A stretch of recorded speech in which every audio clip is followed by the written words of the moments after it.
내가 병원에서 DNA 검사 결과를 받았을 때 세상이 무너지는 소리를 들었다. 그 아이, 내가 5년 동안 아버지라 믿고 키운 아이가 내 피를 한 방울도 이어받지 않았다는 사실이 종이 한 장에 적힌 숫자로 증명되었다. 나는 그 자리에서 아내에게 전화를 걸어지게 무슨 짓이야? 내가 날 속였어 라고 소리쳤고 그녀는 아무 말 없이 전화를 끊었다. 그 순간 나는 모든 걸 버리고 떠나기로 결심했다. FL1 그날 아침 서울의 번잡한 거리를 걸으며 나는 내 인생이 어떻게 여기까지 왔는지 생각했다. 결혼한 지 7년, 우리는 평범한 부부였다. 아니, 적어도 나는 그렇게 믿었다. 아내 지은은 대학 시절부터 내 곁에 있었고 우리는 사랑으로 시작했다. 하지만 이제 그 사랑이 거짓말로 뒤덮인 채 드러났다. 왜 나한테 이런 짓을 한 거지? 내 마음속에서 그 질문이 맴돌았다. 아이를 임신했다고 했을 때 나는 얼마나 기뻤던가. 직장에서 승진 소식을 듣고 집으로 달려가 그녀를 안아주었다. 그런데 그 아이가 내 것이 아니었다니. 병원에서 결과를 확인한 후 나는 집으로 돌아가지 않았다. 대신 작은 모텔에 짐을 풀고 앉아 생각했다. 지은아, 내가 다른 남자와. 어떻게 그럴 수 있어? 배신감이 가슴을 찔렀다. 나는 그녀의 얼굴을 떠올리며 이를 갈았다. 아이, 민준이는 이제 5살. 내가 매일 아침 유치원에 데려다주고 밤에 동화책을 읽어주던 그 아이. 아빠라고 부르며 안겨오던 그 따뜻함이 이제 고통으로 변했다. 나는 왜 의심하지 않았을까? 지은의 출장들이 잦았고 때때로 그녀의 눈빛이 불안해 보였지만 나는 사랑이란 이름으로 눈 감아왔다. 바보같이 내가 바보였어. 독백처럼 중얼거렸다. 그날 밤 나는 친구에게 전화를 걸었다. 얘야, 나 이혼할 거야. 이유는? 말 못해? 친구는 놀라 물었지만 나는 더 말하지 않았다. 다음 날 변호사를 찾아갔다. 재산 분할 없이 그냥 떠나고 싶어요. 변호사는 이상하다는 듯 쳐다봤지만 나는 고집했다. 왜냐하면 그 집, 그 모든 게 이제 더러워 보였으니까. 지은과의 추억이 스며든 가구 하나하나가 증오스럽게 느껴졌다. 내가 왜 빈손으로 떠나? 그게 복수야. 마음속으로 다짐했다. 그녀가 원하는 대로 모든 걸 주고 떠나면 그녀는 죄책감에 시달릴 테니까. 하지만 정말 그럴까? 지은은 이미 나를 속인 여자다. 그녀의 마음을 어떻게 알 수 있지? 나는 창밖을 보며 한숨을 쉬었다. 서울의 네온 사인이 번뜩이는 밤, 내 인생이 이렇게 끝날 줄 누가 알았을까? 민준이를 생각하니 가슴이 아팠다. 그 애는 무슨 죄야? 하지만 그 아이는 내 피가 아니었다. 그 사실이 나를 더 괴롭혔다. 나는 술을 마시며 밤을 보냈다. 다음 날 아침, 집으로 향했다. 문을 열자 지은이 기다리고 있었다. 오빠, 미안해. 그녀의 눈물이 흘렀지만 나는 차갑게 말했다.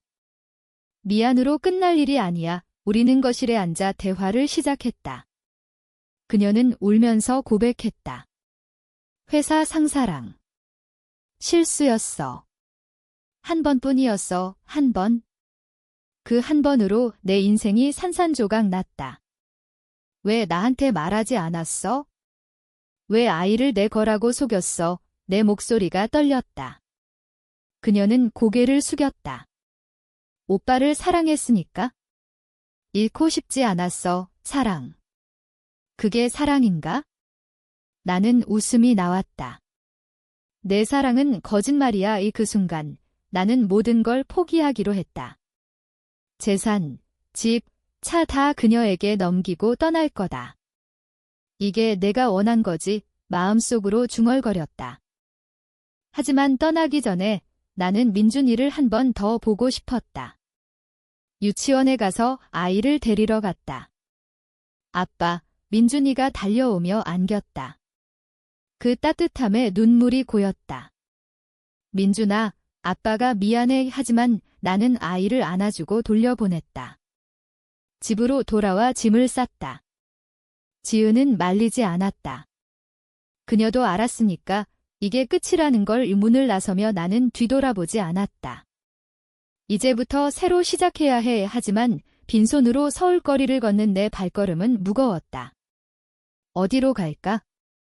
가족도, 친구도 털어놓기 싫었다. 나는 지하철을 타고 무작정 남쪽으로 향했다. 부산. 아니, 그냥 멀리. 마음속에서 지은의 얼굴이 떠올랐다. 왜 나를 배신했어? 그 질문이 끝없이 맴돌았다. 하지만 답은 없었다. 나는 창밖을 보며 생각했다. 이 고통이 끝나려면 얼마나 걸릴까? 새로운 도시, 인천의 작은 원룸에 정착한 지 일주일이 지났다.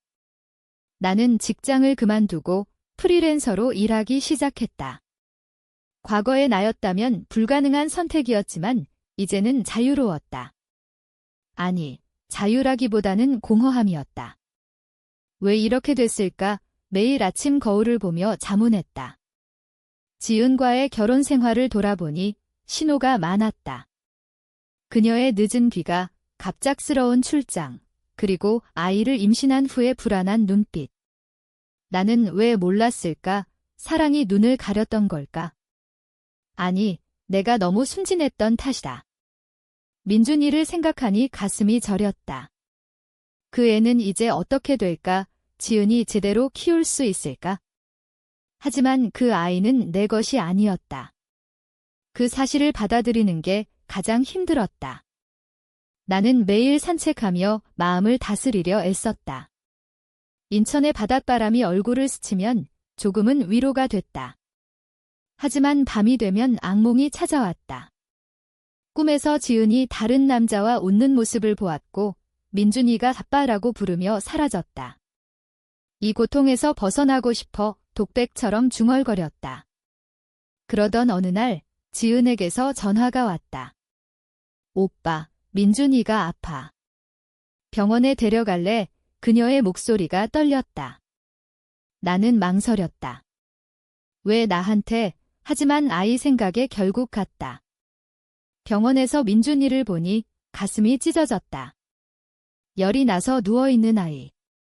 아빠, 민준이가 약하게 불렀다.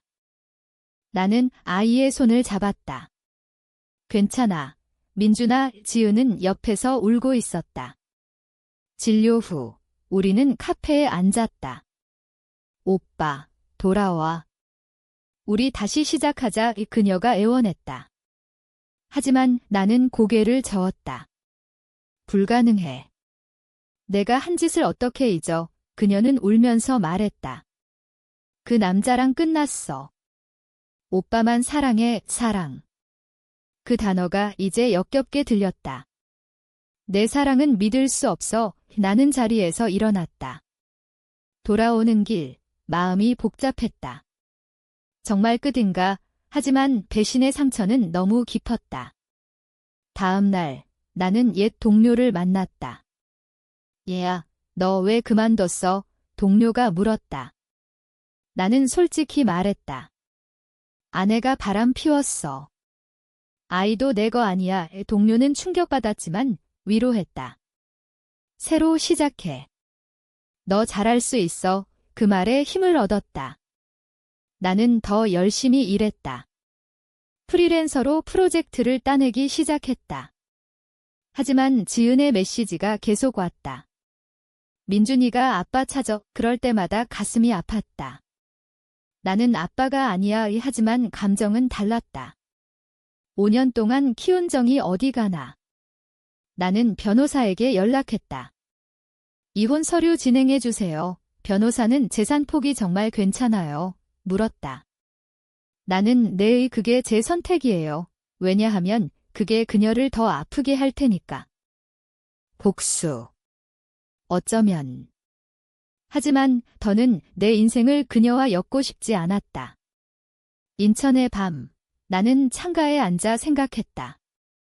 새로운 사랑을 찾을 수 있을까? 하지만 아직 준비되지 않았다. 지은과의 추억이 여전히 나를 괴롭혔다. 그녀의 미소, 우리의 여행, 아이의 첫걸음. 모두 거짓이었어. 눈물이 흘렀다. 다음 주 법원에서 이혼 심리가 열렸다. 지은은 나타나지 않았다. 변호사를 통해 서류가 왔다. 그녀도 동의했다. 이제 끝이야. 서류에 사인하며 자유를 느꼈다. 하지만 동시에 상실감이 밀려왔다. 빈손으로 떠난 나, 이제 정말 혼자다. 거리로 나서며 다짐했다. 강해져야 해. 민준이를 생각하니 미안했지만 나는 앞으로 나아가야 했다. 이혼 후 한 달, 나는 서울로 돌아왔다. 인천이 너무 외로웠기 때문이다. 옛 동네 근처에 작은 사무실을 얻고 본격적으로 사업을 시작했다. 이제 내 인생이야 마음속으로 외쳤다.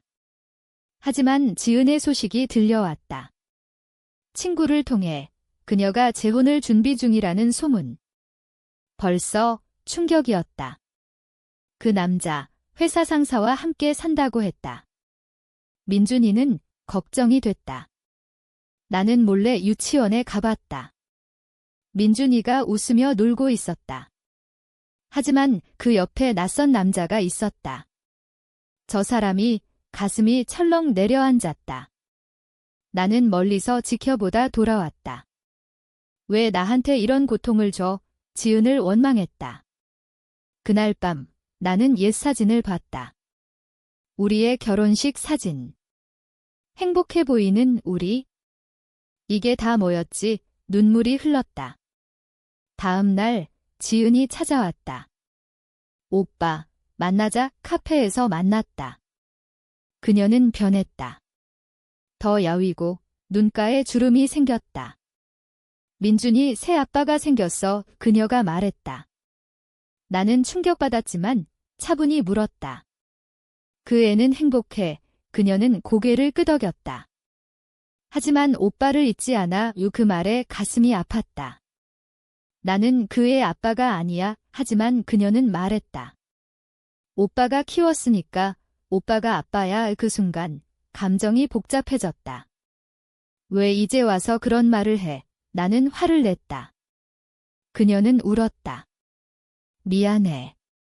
정말 미안해. 우리는 오랜 대화를 나눴다.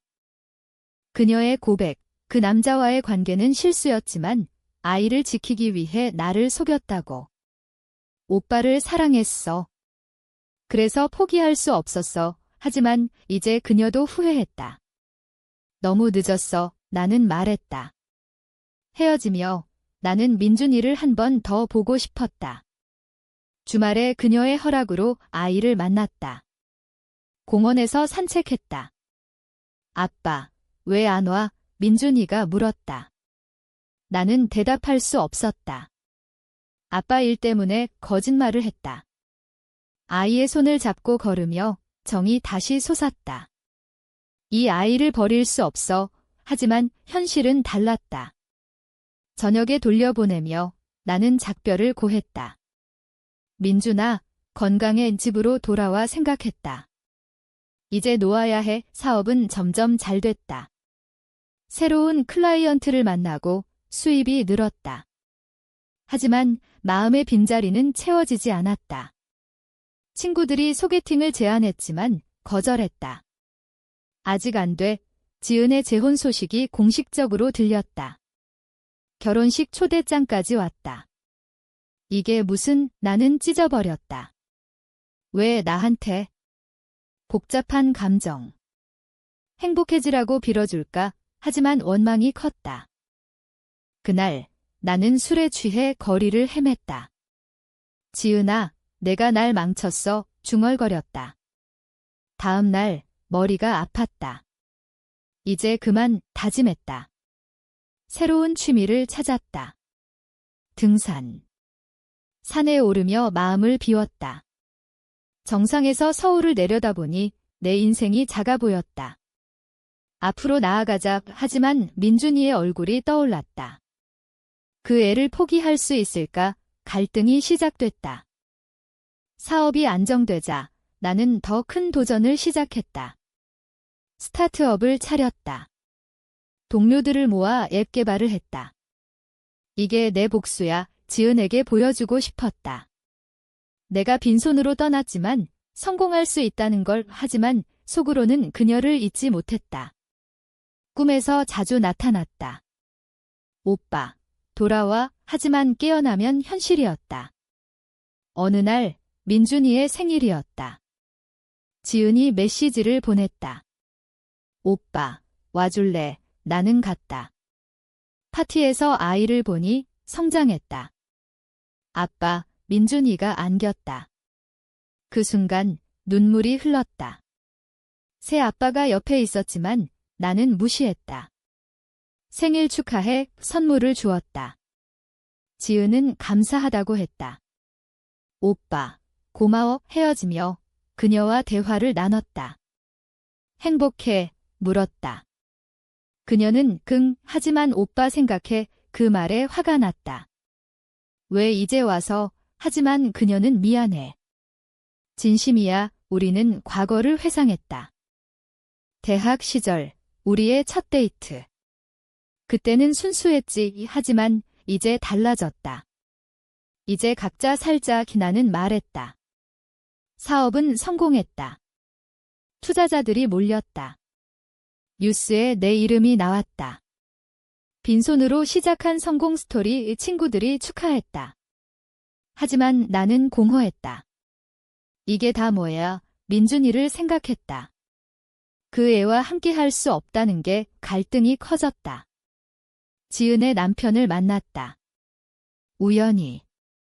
당신이 전 남편이시군요. 그가 말했다. 나는 고개를 끄덕였다.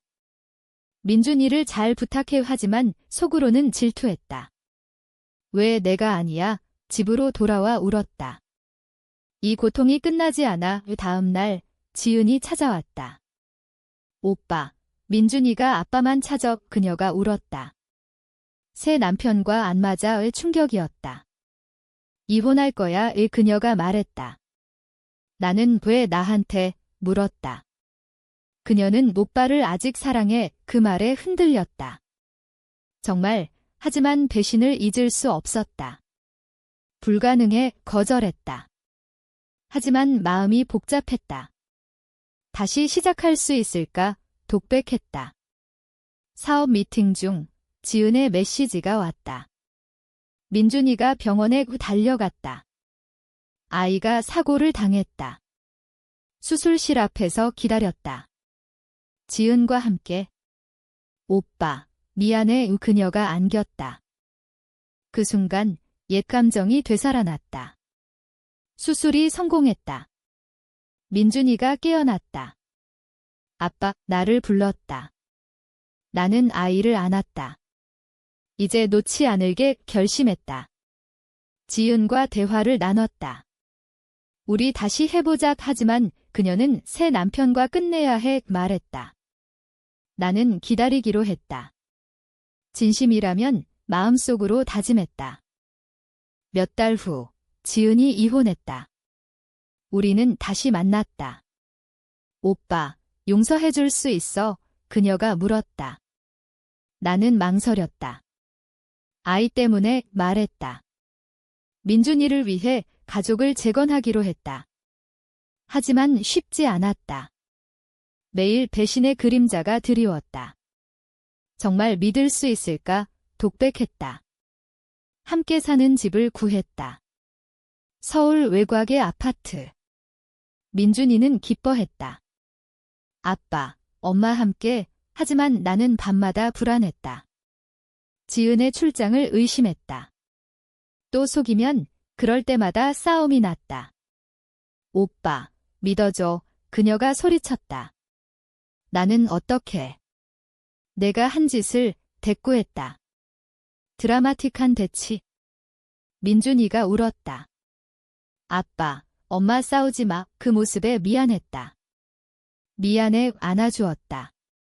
사업은 여전히 바빴다. 출장 중 지은의 전화를 받았다. 오빠, 민준이가 아이가 다시 아팠다. 달려가 보니 단순 감기였다. 하지만 그 순간 그녀의 눈빛이 이상했다. 뭐 숨기는 거 있어? 물었다. 그녀는 부정했다. 하지만 의심이 커졌다. 친구에게 조사해달라고 부탁했다. 지은이 다른 남자 만나 친구는 아니야. 깨끗해 말했다. 안도했다. 내가 너무 예민했어 반성했다. 크리스마스에 가족 여행을 갔다. 제주도. 바다를 보며 지은과 손을 잡았다. 사랑해 그녀가 말했다. 나도 대답했다. 하지만 속으로는 정말 민준이가 웃는 모습을 보니 행복했다. 돌아와서 DNA 검사를 다시 생각했다.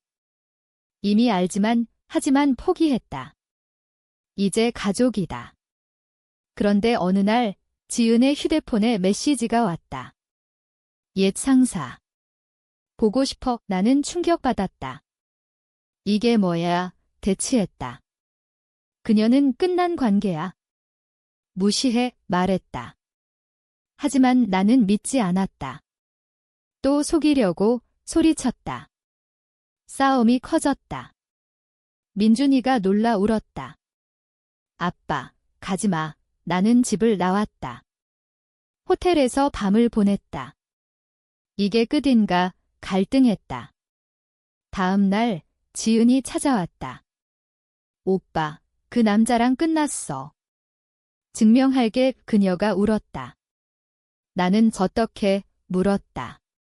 그녀는 그 남자를 불러 대면시켰다. 끝났다고 말해 남자가 말했다. 미안해 나는 받아들였다. 이번이 마지막이야 다짐했다. 가족 상담을 받았다. 과거를 잊고 앞으로 상담사가 말했다. 우리는 노력했다. 민준이가 초등학교에 입학했다. 아빠, 자랑스러워. 아이가 물었다. 응, 웃었다. 하지만 여전히 상처가 남았다. 시간이 필요해 독백했다. 1년 후, 우리는 안정됐다. 사업은 번창했고, 가족은 화목했다. 하지만 나는 여전히 독백했다. 이 행복이 진짜일까? 지은의 노력에 감동했다. 그녀가 요리를 하고 아이를 돌보는 모습. 미안해, 오빠, 가끔 말했다. 나는 괜찮아 안아주었다. 민준이가 아빠, 사랑해 할 때 모든 게 용서됐다. 이 아이가 내 가족이야에 결심했다. 생물학적 피가 아니어도 사랑으로 맺어진 가족. 그게 깨달음이었다. 지은과 산책하며 말했다. 용서할게 그녀는 울었다. 고마워, 우리의 삶은 평범해졌다. 하지만 그 안에 깊은 감정이 있었다. 빈손으로 떠났지만 이제 풍요로워 생각했다. 재산이 아닌 마음의 풍요. 민준이가 자라며 물었다. 아빠, 왜 엄마랑 헤어졌었어? 나는 솔직히 말했다. 실수 때문이야. 하지만 용서했어. 아이는 이해했다. 아빠 멋져. 그 말에 웃었다. 지은과 재결혼식을 올렸다. 작은 식 친구들이 축하했다. 축하해 서약하며 다짐했다. 영원히 함께 결말은 희망이었다. 배신에서 시작했지만 용서로 끝났다. 인생은 이렇게 돌아가 독백했다. 서울의 거리를 걷는 우리 가족. 밝은 미래가 기다리고 있었다.